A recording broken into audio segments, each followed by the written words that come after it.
La idea de este encuentro, obviamente, volver a saludarnos, a compartir la calidez mediante la virtualidad. No estamos solos, estamos juntos.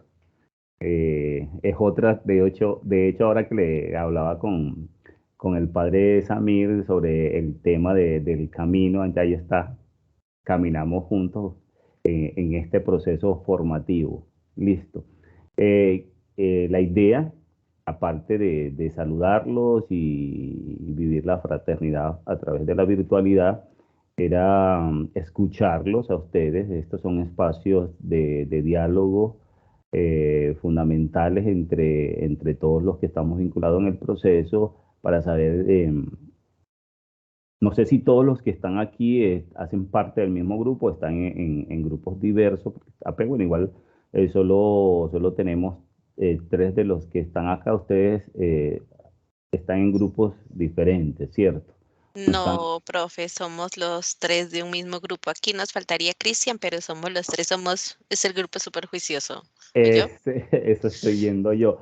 Jalador de oreja para los que no llegaron. ¿Cómo que los demás grupos? ¿Qué juicio? Muy bien, muy Somos un bien. grupo muy juicioso y aunque somos cuatro, podemos decir que somos como la Trinidad. Donde está el Padre, está el Hijo, y donde está el Hijo, el Padre, y donde está el Espíritu Santo, están los dos. Bueno, esta es No, la... ese Samir es una belleza. No, no, no, no, no, es que Samir. No, no, no. Bueno, aquí quedamos impregnados de la Trinidad. Me parece maravilloso. Bueno, listo. Igual les hacía un comentario frente a las temáticas. Aquí llegó Cielo. En lo que ustedes han encontrado, ya se aproximaron a la segunda unidad, y me imagino que de alguna manera comenzaron a leer la tercera, porque como quien dice, ya esto se está acabando. Estamos a una semana de terminar aproximadamente el curso. Entonces quisiera escucharlos a ustedes, las conclusiones que le ha ido suscitando las temáticas que han estado leyendo. Recuerden que el curso en sí mismo es una invitación a dialogar, es una invitación a formarnos, a estar en ese ejercicio de autoformación, porque de hecho lo mencionaba de alguna manera el segundo tema en la segunda unidad, en esa proximidad del que busca, ¿cierto? El que busca el diálogo debe tener las competencias, y el que de alguna manera con el que se va a dialogar también debe tener las competencias. Entonces nosotros tenemos que estar en los dos niveles, ¿cierto? Para formar comunidades dialógicas tenemos que formarnos en competencias dialógicas. Y eso se adquiere a través de estos ejercicios prácticos, pero valorando y dándole relevancia al discernimiento, y el discernimiento que nos lleva de alguna manera a sacar conclusiones a pesar de las diferencias, porque tenemos derecho también a disentir, y el disentimiento no quiere decir que vamos a tomar distancia, que a veces suele pasar cuando dialogamos, y en ese diálogo salen debates, y en los debates hay diferencias por diferentes puntos de vista. Así compartamos el mismo amor y el mismo sentir, pueden haber diferencias, pero que el debate no nos lleve a tomar polos distantes. Aún así, tenemos que buscar algunos puntos de conciliación a pesar de las diferencias. Y entonces este es un ejercicio frente al diálogo interreligioso que siempre debe debemos tener en cuenta, sobre todo porque cuando dialogamos, pretendemos entender y comprender al otro. Es un ejercicio que supera la simpatía. que a veces malentendemos el sentido del diálogo, porque el sentido del diálogo supera la simpatía, porque la simpatía que se acerca un poco al tema de la alteridad, de ese reconocer al otro, pero el nivel más alto en esto es llegar a la empatía. Empatía es realmente ponerme en ese lugar del otro y asumir de alguna manera un compromiso con ese otro. Y ahí es donde viene el tema de la diferencia de la empatía, la simpatía y la misma alteridad. La alteridad me lleva al reconocimiento. Y de hecho, Levinas, que es uno pues, de los autores de la teoría de la alteridad, que es reconocer al otro, de alguna manera se le critica que le faltó un poco de profundidad justo en ese tema de ir más allá de reconocer y asumir un compromiso. Ya los otros autores posteriores, ya un poco más contemporáneos, le han vinculado al tema de la alteridad el ejercicio de la empatía, pero muchos se quedaron en el tema de la simpatía, ¿cierto? Como cuando voy por la calle y alguien me pide una limosna, yo lo reconozco y le doy la limosna y sigo, como quien dice, me lavé las manos, yo te di ya, lo demás es asunto tuyo. Asunto complejo, el de la empatía, porque no es tan sencillo, listo. Y el diálogo interreligioso es una invitación a ser empáticos. Nosotros debemos pertenecer a una familia empática, a una comunidad empática, a una diócesis, en fin, a todos debemos agregarle el tema de la empatía. Como les digo, tiene su alto nivel de complejidad porque es ir más allá de ponerme en el lugar del otro. Como les digo, es de alguna manera asumir, al conocer esa realidad del otro, algún compromiso para ayudarlo a entender, a comprender, a salir de esas situaciones que de pronto nosotros vemos en ese otro al ponerme en el lugar de esa otra persona o de esas otras personas. Listo. Entonces, los quiero escuchar a ustedes con, sobre todo, los ecos que quieran hacer de lo que han leído de manera directa en el curso o de manera indirecta de lo que hayan leído en otro espacio relacionándolo con el diálogo interreligioso.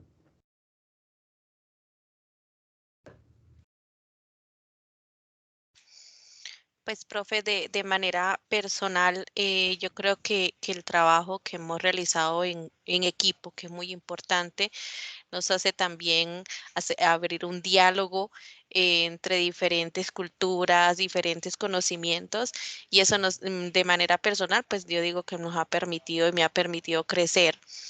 Y yo creo que uno de los diálogos, un centro claro, para el diálogo intercultural, en lo que estamos, el diálogo, la especialización es de diálogo religioso e intercultural. Yo creo que reconocer que en todas las culturas hay un punto medio para hablar sobre ese punto que es la religión, que es el amor de Dios, ¿cierto? El amor de Dios, Él entrega a su Hijo, como decía hace rato el Padre Samir, somos la Trinidad, es ese amor del Padre, el Hijo y el Espíritu Santo presente en una cultura. De manera experiencial lo he vivido, ¿cierto? Soy de una cultura boliviana, de cierta región, ¿cierto? Ahora venir a una cultura colombiana y a una cierta región paisa, ¿cierto? Ese diálogo es como renunciarse a uno para abrir los otros y hacer uno solo. Es total. Es como decir, como la Virgen María, entrar a pie descalzo a una cultura para calzarse con lo que le den adentro. Y ese es el diálogo, eso permite el diálogo, eso es lo que enriquece al ser humano, conocer las culturas, abrirse y permitir que sean parte de su vida, encontrar ese punto medio, ¿cierto? Venir de una parte donde Dios es la Pachamama y es cultural también, ¿cierto?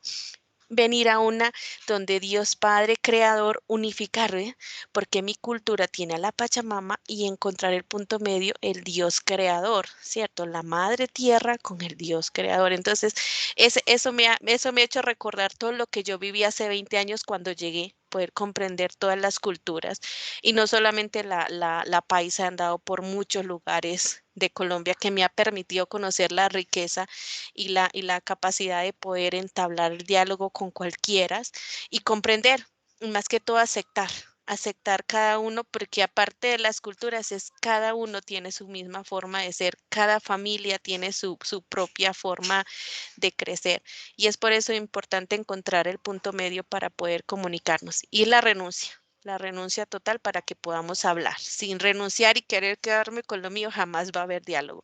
Tenemos que renunciar para poder hacer un diálogo verdadero. Muy bien, muchas gracias, Neidy. Cielo está levantando la mano, te escuchamos, Cielo, bienvenida. Buenas noches, profesor. Buenas noches, compañeros. Cuando hablamos de diálogo, me gustó la parte que usted estaba comentando ahorita sobre la empatía. Hay algo particular en todo esto, esta especialización, lo que es diálogo interreligioso, intercultural, más que todo, sí, pues estudiando el módulo suyo. Y es ponerlo más que todo en práctica en nuestros contextos.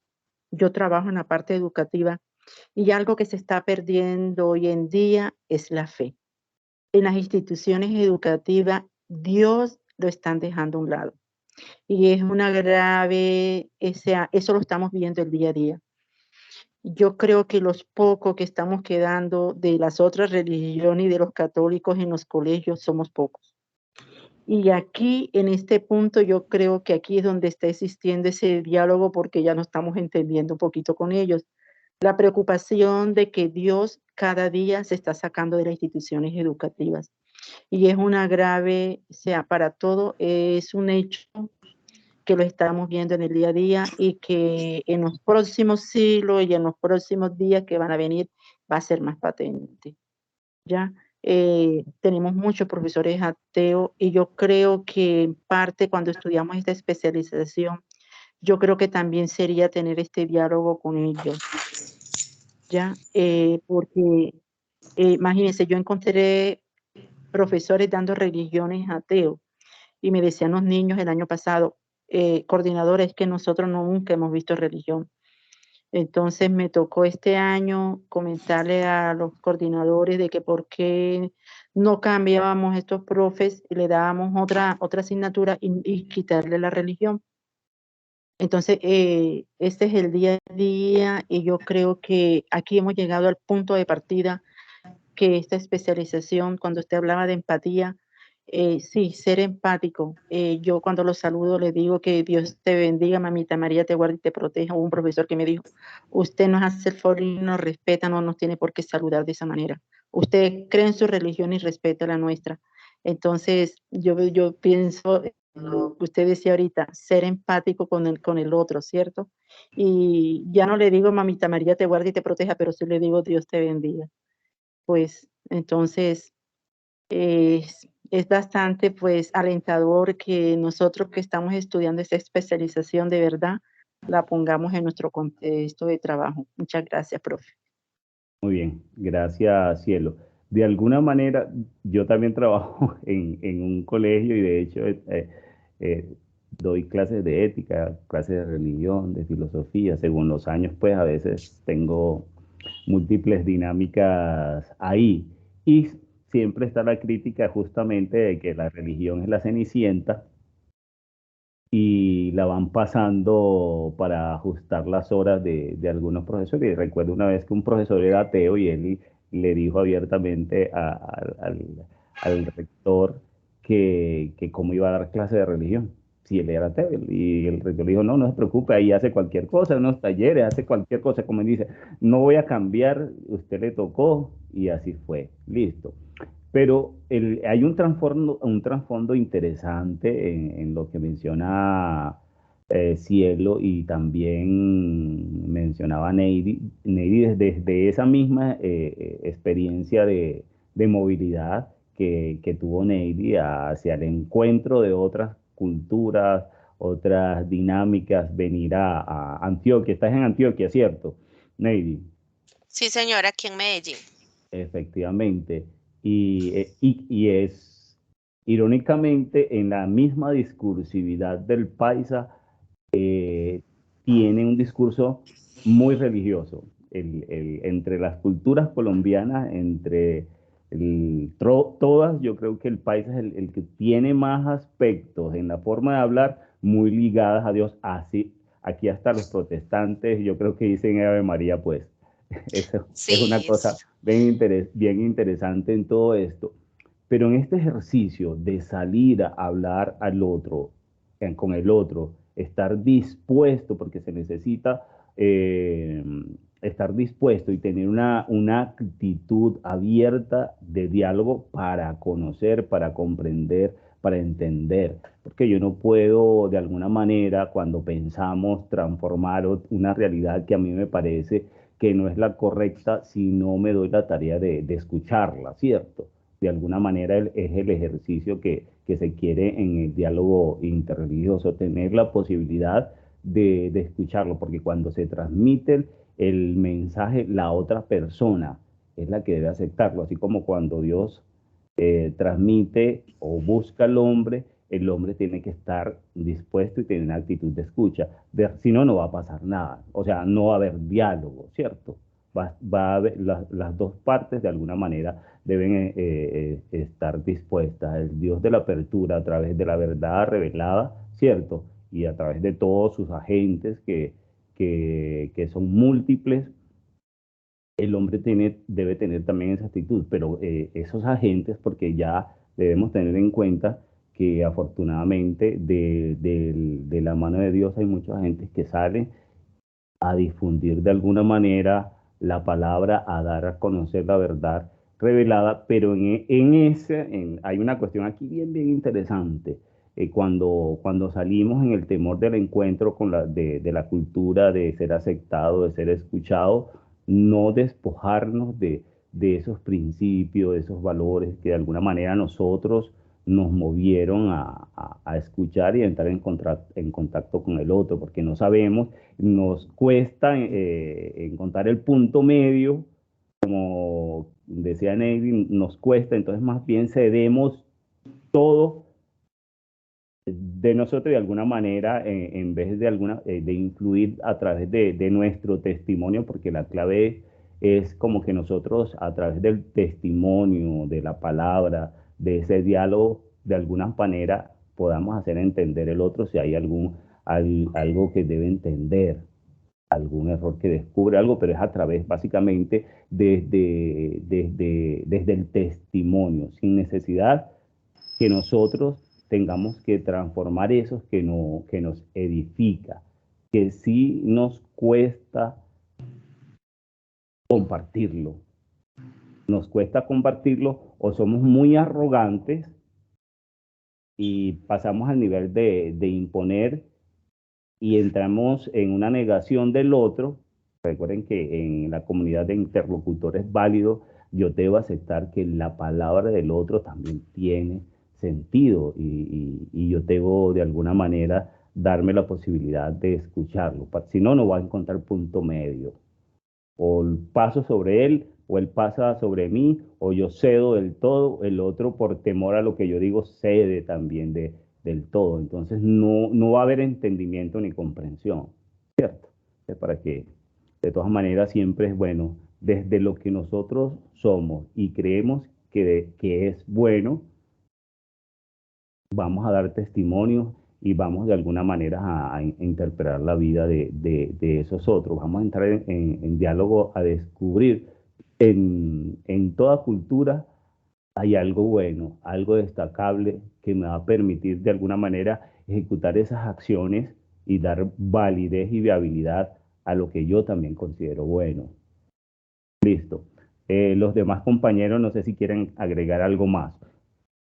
Con derecho a disentir, no hay, aquí estamos dialogando y yo valoro mucho el tema del encuentro y desencuentro, pero dialogando.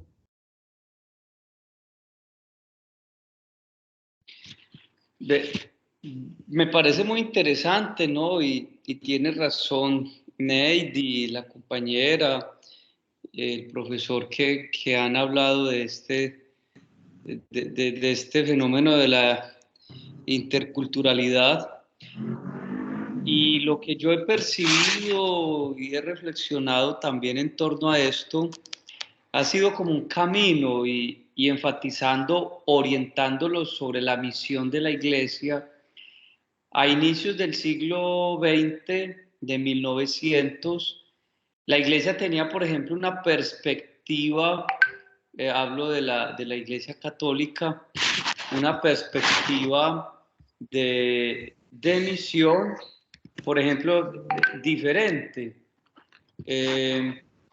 encaminada a, por ejemplo, se hablaba de adaptación, cuando se llevaba el evangelio, de conceptos, por ejemplo, de adaptación. Se hablaba también de conceptos de asimilación. También se hablaba, por ejemplo, de indigenización, de meter como el evangelio ahí, en esas culturas. Es a partir de los años 70 que incluso el padre Pedro Arruple, que es superior de los jesuitas, empieza a hablar de inculturación. Y ahora, en el siglo XXI, hablamos de la interculturalidad. Quiere decir que es un camino que se ha hecho y se ha ido abriendo la comprensión de la misión o de cómo desarrollar la misión en diferentes enfoques. Entonces, interculturalidad, como ustedes indicaban, hace parte, el profesor lo mencionaba, y citando a Levinas, el encuentro con el otro, el escuchar al otro, el ser capaces no de imponer mi idea, no de decir únicamente lo que yo quiero y lo que yo sé, sino de proponer, escuchar también al otro y juntos construir. Por ahí alguien decía, por ejemplo, que no es mi verdad, ni es su verdad, sino que es la verdad y que juntos, con los diferentes criterios, ideas y concepciones, juntos podemos caminar en el descubrimiento de la verdad, no la mía, no la suya, no la de nosotros, sino de la verdad. Y pues me parece que ese enfoque de la interculturalidad podría ser interesante, por no decir pues como mucho, ¿cierto? Y por decir alguna cosa también. Entonces, gracias, profesor, por abrir este espacio tan interesante. Bueno, gracias, padre Samir. Yo me voy a meter en una camisa de 11 varas. No sé de dónde salió lo de camisa de 11 varas. No, siempre se dice así, pero no sé, no encuentro la relación. A lo mejor alguien me puede explicar. Listo. En estos días, ustedes saben que en este momento la Iglesia Católica puntualmente está transitando por el sínodo que comenzó del 21 al 23. Son 3 años de camino sinodal. Y yo escuchaba pues el Papa, me gusta escuchar los mensajes dominicales y todo lo demás, y todo eso. Sí me falta un poco más de espacio de compartir en la parroquia. Y ahora le voy a dar razón porque vi que se estaba suscitando, porque a mí me pareció supremamente interesante el ejercicio del sínodo en esta apertura que ahora, en el crecimiento que ha tenido la sociedad, las TIC, los espacios, la conexión, la posibilidad de poder expresar, porque en esa dinámica que mencionaba el padre Samir en los tiempos del pasado y en esa evolución que hemos tenido nosotros y que ha tenido la Iglesia Católica y muchas otras iglesias también. Y de hecho, cuando yo estoy hablando con los estudiantes de todos los niveles, que siempre hay una crítica frente a la acción de la Iglesia y la forma como llevó los procesos de evangelización, y que se hace la crítica frente a la actualidad.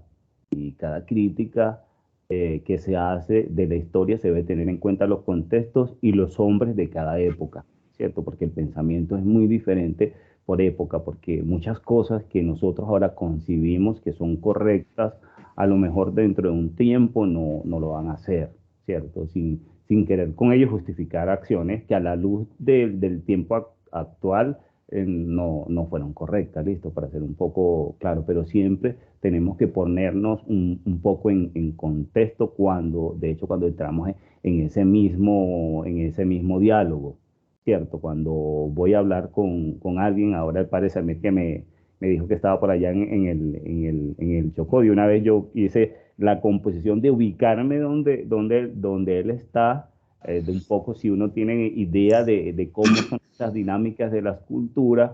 Cuando Neidy me habló de que era de Bolivia, pues uno tiene que meterse un poco en toda esta contextualidad de con quién conversamos y en qué momento se dieron, obviamente, todas estas cosas. Volviendo al tema del sínodo, de este caminar juntos, que la reflexión es básicamente sobre cómo estamos llevando los procesos, cómo desean los procesos de caminar juntos. Esa es la invitación que nos hace la iglesia, pero vi que se estaba generando, comencé a ver algunos videos y algunas cosas que me comenzaron a sugerir, porque la inteligencia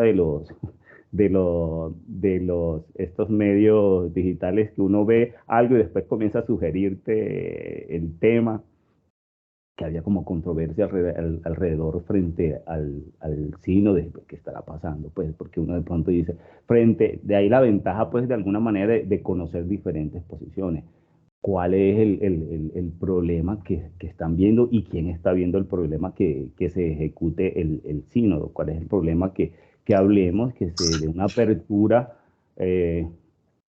al diálogo, de concebirnos que no estamos solos y cómo estamos llevando todo esto? En fin, todos estos parámetros del mismo documento, que de hecho esta es una invitación a que ustedes también revisen un poco el documento base que tiene el Vaticano sobre el sínodo, porque ahora está un poco tranquilo. Yo creo que algunas diócesis y algunas parroquias están siendo juiciosas, otras de pronto van a repuntar despuesito, pero yo creo que el próximo año, en el 23, que ya es como el cierre, la reunión final, pues, de los obispos, pues allá, no sé si será en el Vaticano, y todo eso que va a cobrar un poco más de fuerza y protagonismo, ¿cierto? Me imagino yo. Pero todas estas controversias, de hecho me puse a ver algunos videos que pasaba, ya nos encontramos un poco, sabemos que en la misma forma de expresar las ideas del Papa tiene algunos detractores, mucha gente que se apasiona con su discurso, como todo, ¿cierto?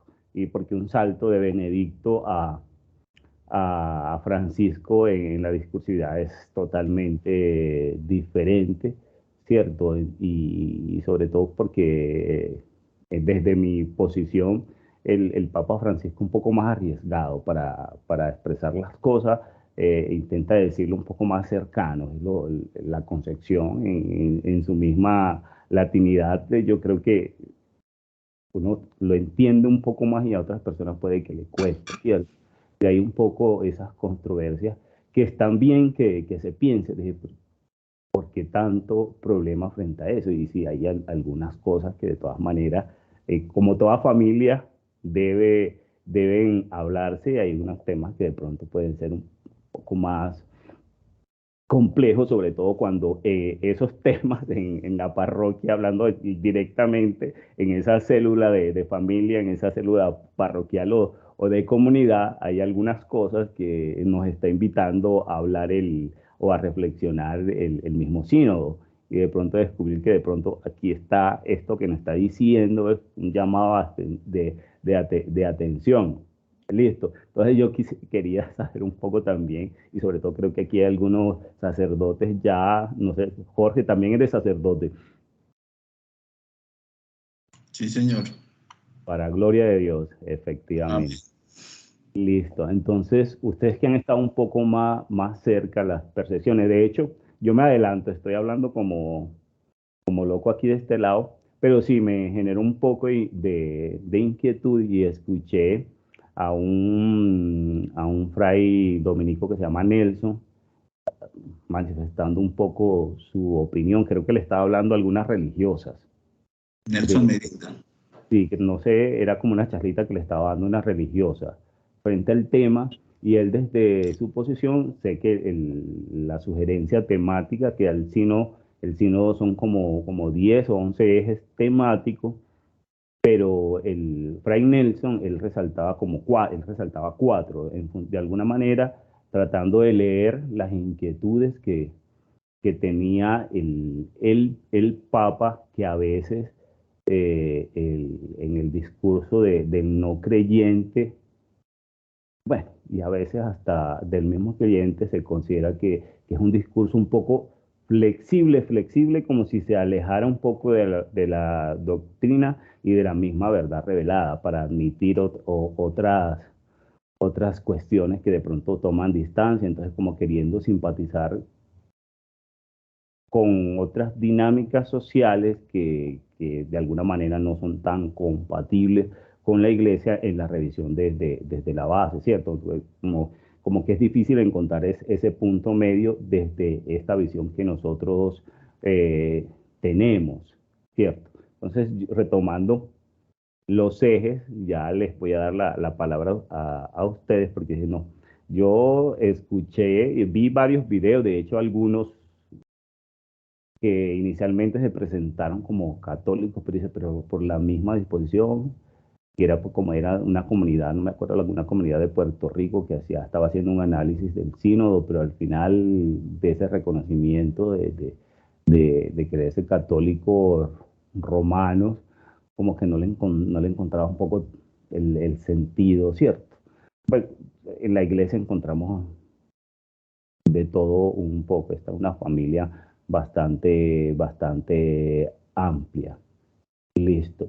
Entonces, él mencionaba entre los temas, y te lo voy a compartir para que también en las luces que podamos dar todos los que se han acercado un poco a este tema, él mencionaba que uno de las intenciones de pronto de repensar nosotros este camino que debemos ejecutar juntos era el tema del autoritarismo, ¿cierto? El autoritarismo de alguna manera desde una posición clerical, aunque un poco más de la posición clerical es como el eje de creernos dueños de alguna manera de la palabra, de, de, de la iglesia, porque no solamente la parte clerical, sino también entre las comunidades, y dentro de las comunidades también encontramos algunas personas que asumen toda una posición y de alguna manera silencian a los demás o atemorizan a los demás. Son cosas que uno de alguna manera también debe llevar a repensar, porque si estamos hablando justamente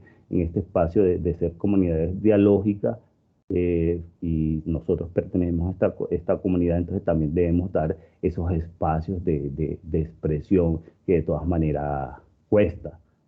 Entonces me llamó la atención esa, porque uno comienza como a hacer un poco revisión de los procesos, del conocimiento que uno tiene, y sí, cierto.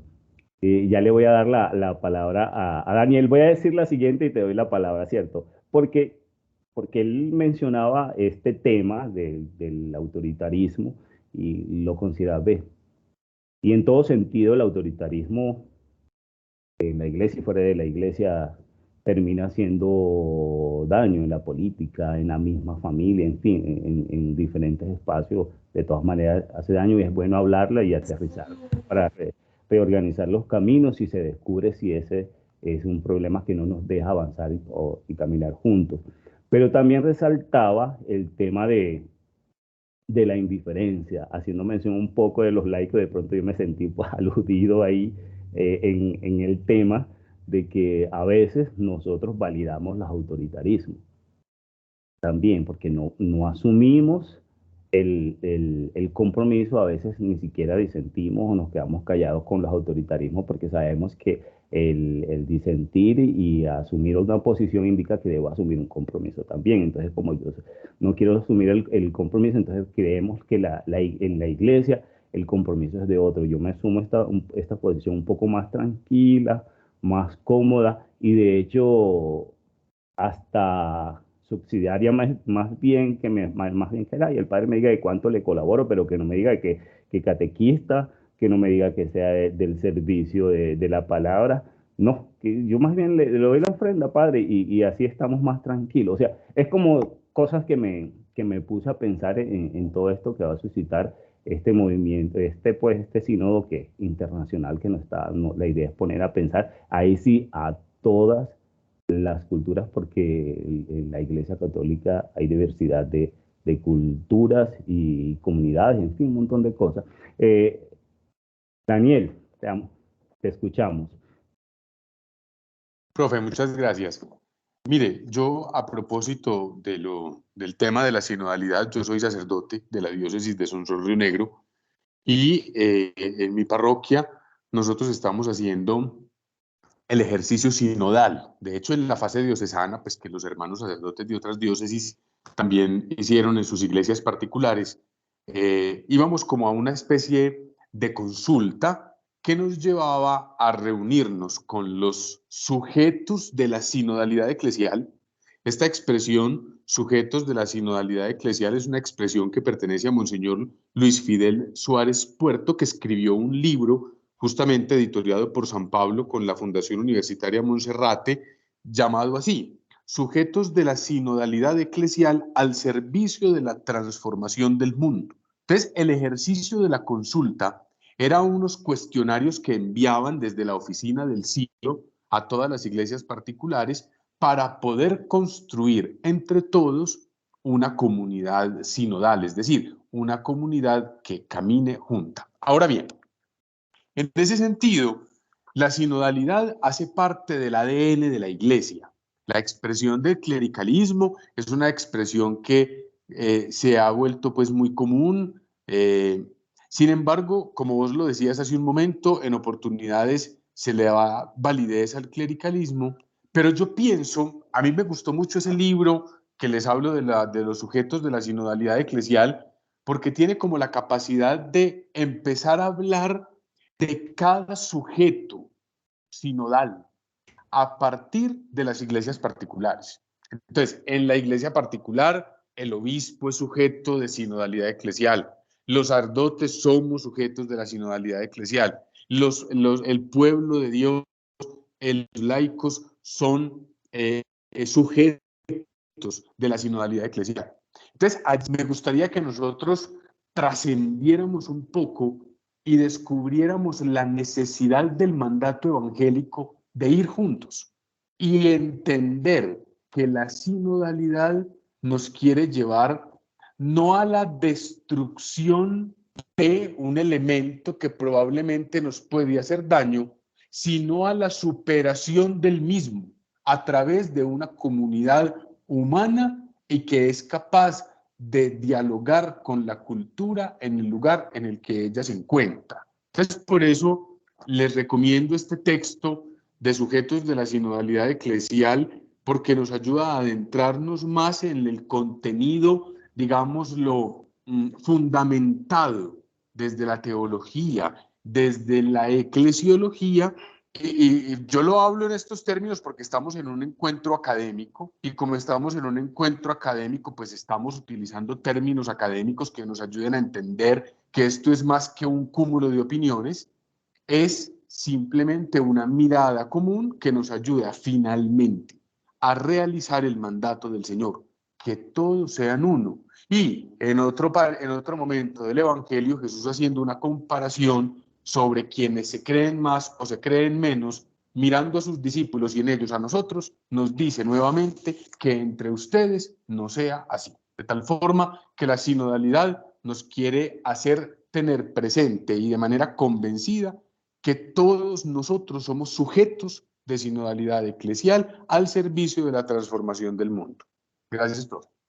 Muy bien, muy claro tu postura, Daniel. Y de hecho, en ese mismo ejercicio, lo que pasa es que hay dimensiones, ya te doy la palabra, Jorge, y que son válidas, ¿cierto? Y que al final se construye la iglesia. Desde este mismo ejercicio cercano que se tiene en comunidad y que se está haciendo en las parroquias y que se hace en los grupos juveniles y que de alguna manera estamos haciendo nosotros en el ejercicio de acercarnos, de manifestarnos postura y de alguna manera buscar elementos para edificarnos como iglesia, y los que de alguna manera no son creyentes y están aquí, entender cuál es esa dinámica de esta iglesia que tiene relevancia para el mundo, que también es válido ese ejercicio, ¿cierto? Vamos como de lo pequeño a lo máximo, pero de lo máximo en lo pequeño está toda la unidad. Jorge, ahora sí, te escuchamos. No, quería solo, ahorita escuchando al padre Daniel y también escuchando lo que usted nos comentaba anteriormente, yo pienso que a veces también está es en la interpretación que estamos dando, tanto personal y a nivel desde la iglesia, a lo que es el sínodo y cómo puede ser un puente grande que nos une en ese mismo diálogo intercultural. Y yo pienso que el sínodo no es, como decía el padre Daniel, destruir, sino más bien es profundizar en cuestiones de la iglesia y con las otras iglesias. Hay muchos que piensan que es generar más documentos o generar nuevos cambios, y tampoco. Simplemente si uno mira bien la finalidad del sínodo, yo lo tengo aquí en 6 punticos, que precisamente nos llevan a ese mismo diálogo interreligioso, que es, por ejemplo, el primero, inspirar a la gente a soñar con la iglesia que estamos llamados a ser. ¿Cuál es esa iglesia? No una iglesia soñada por allá en dimensiones lejanas, sino la que realmente soñamos todos, estar y ser parte de esa iglesia en común. Florecer las esperanzas en la gente. Nos hablaba la profesora Cielo de que se ha perdido como esa fuerza, como esa esperanza, como ese sentido religioso que cada uno tenemos. Estimular la confianza, que también se ha ido como disgregando y perdiendo en cierta manera. Cómo vamos fortaleciendo, estimulando esa confianza entre nosotros, entre la iglesia y con las otras iglesias y con la comunidad. Tejer relaciones nuevas y más profundas, no simplemente palabras subjetivas, sino que algo que realmente lleve a ser nuevo todo y a profundizarlo desde la fe dada por Cristo. Construir puentes, vuelvo a lo que decía el padre Daniel, no destruir, sino construir, unir, tratar de ser unos con el otro y podernos comunicar con el respeto y con todo el sentido que el sínodo y el diálogo intercultural nos requiere. Y por último, vigorizar nuestras manos para una misión en común, no individualista, no autoritarista, sino que sea ese común que nos lleva a ser todos una unidad en Cristo y en Dios. Sí, gracias, padre Jorge. Me parece interesante en lo que mencionas. Yo me quedo con eso del ejercicio de pensar la iglesia. O sea, es interesante porque la tarea que nos pone el Papa es, bueno, pensemos la iglesia y cómo la estamos llevando y con quiénes estamos, ¿cierto? Entonces, ese ejercicio de hacerlo en la parroquia, de hacerlo desde esa misma cotidianidad, al final ese ejercicio mucho de los ecos, obviamente van a ser muchísimos. Muchos no van a llegar hasta allá, pero este ejercicio de que el mismo párroco y las mismas comunidades propicien cercanía, de poder escuchar con los que hacemos y construimos iglesias y estamos haciendo caminos, ¿cierto? Entonces me parece muy valioso pensar, y así como debería pensarse continuamente la misma familia en la cual nosotros estamos. Cómo debe ser la familia que nosotros queremos, en este caso nuestra iglesia, concibiéndola como la familia, hacer como esa revisión para encauzarnos, si estamos por donde deberíamos ir o qué nos hace falta o quiénes estamos descuidando. Y frente a ese descuido, retomando lo que decía el Fray Nelson, él mencionaba otro tema. El tema era de la preocupación por los excluidos. Y él, en el video, haciendo la explicación, pues, desde lo que él consideraba, pues, entendiendo al Papa Francisco, lo que lo había motivado en esta invitación del sínodo, era eso, a los excluidos. Y él utilizaba un ejemplo de un padrecito que había sido confesor de él, que había salido, que era padre mayor. Yo aquí contando la historia del fray porque me pareció interesante, de que le preguntó, pero estaban preocupados por él, pero no había salido. ¿Dónde está el padre?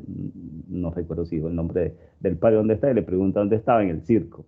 Entonces, que hacía el padre en el circo, pues igual estaba pues entreteniendo esas cosas, ¿no?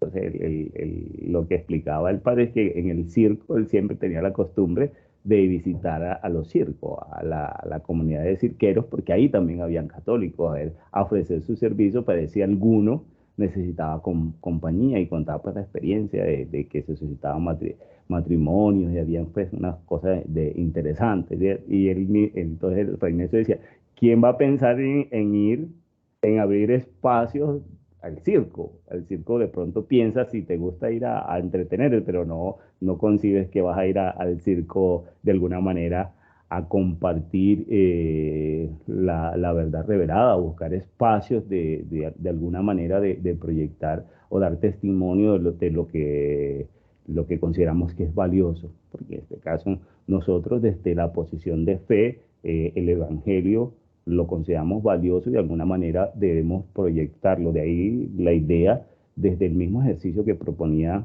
Cielo, si yo no soy, de pronto muchos no son profesores de religión, hablando de la escuela o en cualquier otro espacio, en los vecinos, la idea es proyectar el Evangelio en lo que nosotros somos, porque eso es lo que de pronto suscita interés y curiosidad en ese otro que de pronto ve. Esta persona tiene estas características, me parecen valiosas, y lo valioso está en ese fundamento, que es la verdad revelada, que es el mismo Evangelio. Listo. No sé si el otro tema, para hacer cierre frente a lo que mencionaba el Fray Nelson, él lo hablaba sobre el tema de la polarización, ¿cierto? A veces en Colombia pues podemos nosotros en política hablar un poco de eso. Obviamente la mención directamente no estaba en la política, pero a veces nos dividimos, el mundo se divide, quienes están acá, y no creamos puentes. Y también en ese ejercicio de polarización hay mucho rumor, que los rumores, los chismes, las cosas hacen el creer las cosas, y esa difusión que termina haciendo daño, de pronto haciendo alusión tal vez al tema de redes sociales. Sabemos de estas mentiras falsas que se transmiten mediante las redes, y que concibimos y transmitimos y pasamos, que de alguna manera hacen que el mundo también se polarice, ¿cierto? Entonces, esa era como me llamó la intención. Dije, ve, voy a aprovechar este espacio. Sé que el asunto es un poco más amplio, pero sé que en esa amplitud es una invitación sencilla en lo que yo puedo entender, que es pensar la iglesia. Pensar la iglesia que queremos, a dónde estamos transitando, y de qué manera podemos mejorar ese tránsito de alguna manera, para verlo un poco más sencillo, ¿cierto? Otros lo verán con otros elementos un poco más complejos. No sé si alguno más de los que están en sala quiere hacer un poco de eco sobre el tema.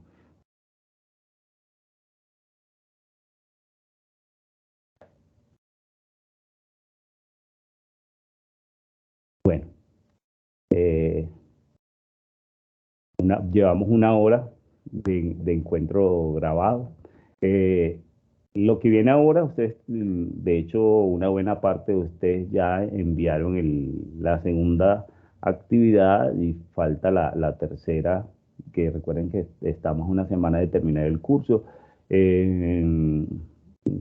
Por lo que he revisado, los trabajos son muy buenos, y las posturas. Espero ahora que revise los segundos trabajos y el tercero, que es el ensayo. Espero que que estén también como en ese mismo sentido orientador y reflexivo que ustedes manifestaron en el conversatorio inicial, porque la idea es esa, que ustedes puedan compartir sus posturas, obviamente con respeto en la diferencia y demás. No sé si tengan alguna duda, alguna inquietud frente al cierre, frente a otros aspectos del curso. La idea es que para el primero ustedes tengan su nota ya definitiva visible, ¿cierto? Que estén ahí, estemos sincronizados en todo, ¿cierto?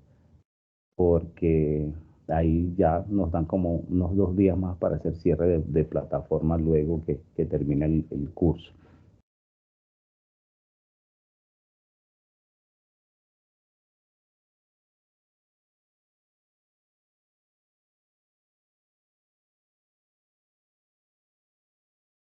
Todo ok, entonces. Vamos a ir cerrando. Muchas gracias por asistir, por hacer presencia, por todos sus comentarios, sus posiciones y a seguir creciendo juntos. Muchas gracias, profe, a vos. Muchas gracias, profe. Muchísimas gracias, profe. Muchas Gracias gracias, a todos. profe. Feliz Hasta noche. mañana. Hasta Que el estén próximo muy bien. encuentro. Bueno, Gracias, profe. feliz noche. Que estén muy bien. Feliz. Buenas noches. Buenas noches.